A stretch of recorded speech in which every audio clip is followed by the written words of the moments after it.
afternoon, class. This is your teacher, Miss Judy N.C. Kataxia.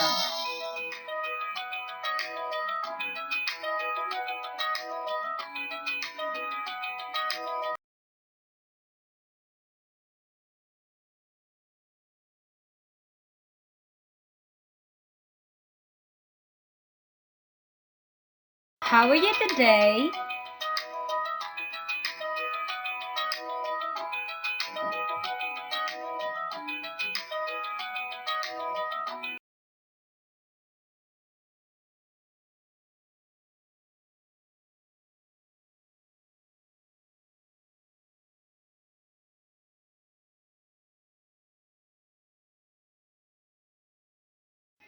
Welcome to Be in Health subject, second semester, week 7.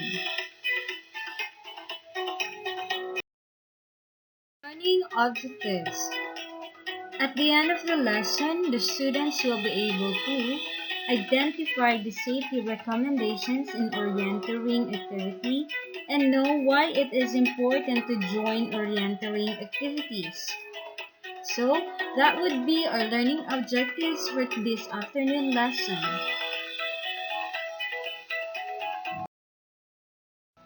The lesson that we are going to tackle this afternoon is about safety recommendations in orienteering.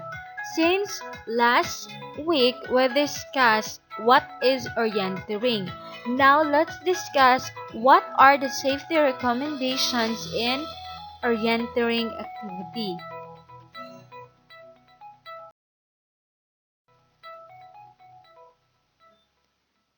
First, we have the safety rules of orienteering events.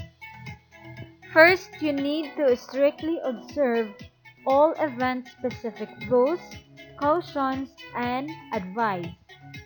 Second, you need to carry a whistle. The emergency signal is 3 blast. You must abandon your course if you hear a distress whistle and must help participants in need. Always return to registration at the end of the event and find out.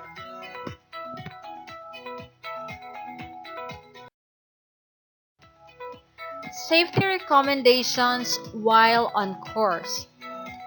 Stop immediately if you become injured. So remember, stop immediately if you become injured. Running through the pain will only make your injury worse. Return to the start area and seek medical treatment for all injuries. Second, stop and relocate if uncertain of your location. Track back to the last point that you were certain about your location and choose a safer route to return.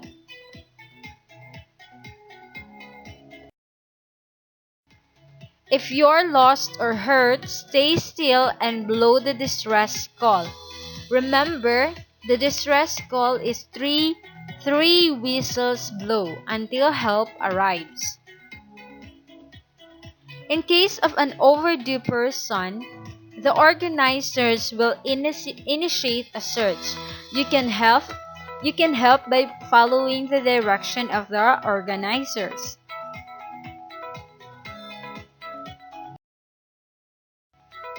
Things that you can control. Choose the activity based on your ability. Newcomers should start with a beginner's course and progress gradually. Warm up thoroughly before orienteering. To avoid tripping and falling, look up from the map and familiarize yourself with the terrain before you start running. Adjust your running speed to terrain difficulty. Practice reading the map while running in terrain.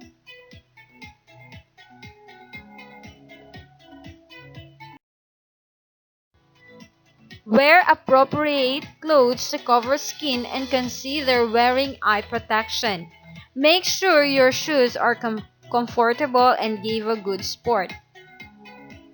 Adjust to weather condition by dressing suitably for the temperature and weather. Drink plenty of water. In case of overheating, find a shade and stop and rest. Cool your body with wet clothes. Exercise regularly to keep yourself in adequate physical condition for your activity.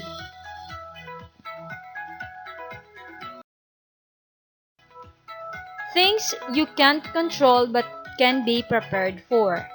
In case of sudden bad weather, stormy weather, return to start if it is safe to do so. In case of heavy rain, stay above riverbeds, dry rock beds, and steep hills to avoid flash floods or mudslides.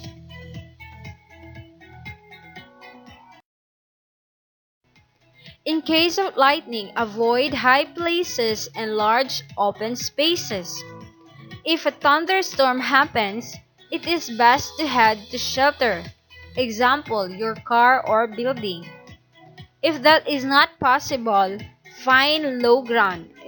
Example, find a depression, crouch down, body tuck in a ball, avoid lone trees and rocky outcrops or ledges.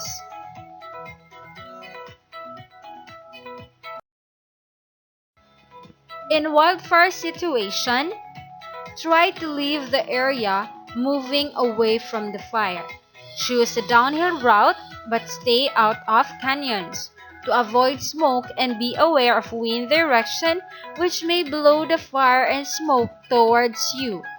If fire is coming near, try to find a wet marsh or lake and stay in the water. If no water body is nearby, go to an area clear of vegetation or already burnt down.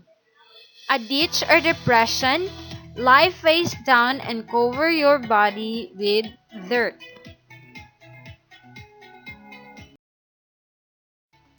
So how to avoid manage encounters?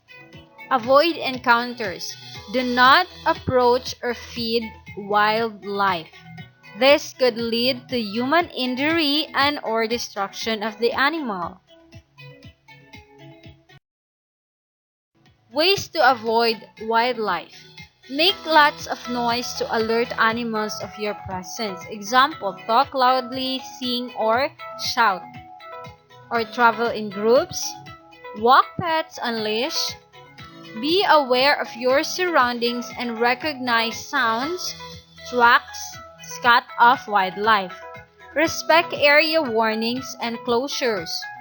Leave the area if you see or smell a dead animal, and carry a bear spray and know how to use it. Handling an encounter. When handled calmly and appropriately, most wildlife encounters end without injury to humans or wildlife. You need to stop, gather your group together, and never run. If the animal is unaware of your presence, quietly go back the way you came.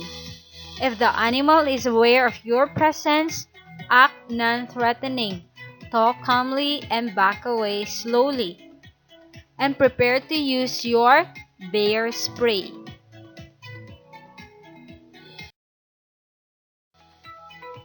In a defensive encounter, a bear may feel threatened by your presence if you are too close to the bear or its cubs, are too close to its food or a carcass, berry patch, or surprise the bear it didn't hear you coming.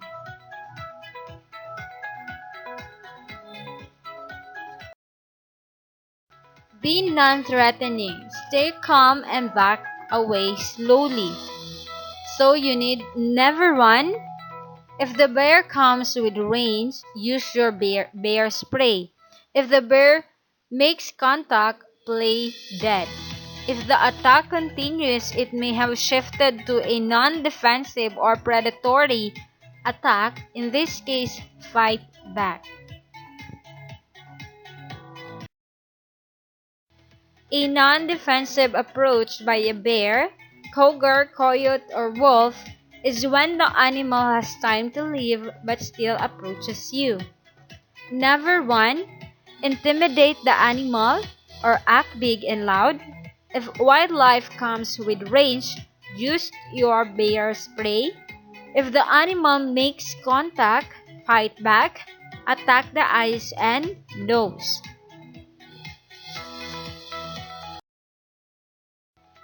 Relocating, staying safe. If you are disoriented, you need to stop. Orient the map to the north. Try to match the features on the map to the terrain around you. Try to determine where you could have gone since your last known location. Return to the last place of known location or bail out to a linear feature, a road, power line, stream, which takes you back safe. So why orienteer? Why do we need to join orienteering activities? For us to enjoy the outdoors, for us to challenge ourselves physically and mentally, and to gain navigational skill, and lastly, it is suitable for all ages alone or in a group.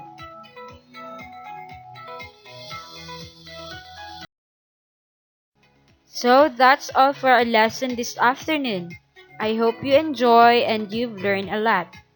And thank you for listening. For your activity and for your quiz, just follow the GAITF link on your screen.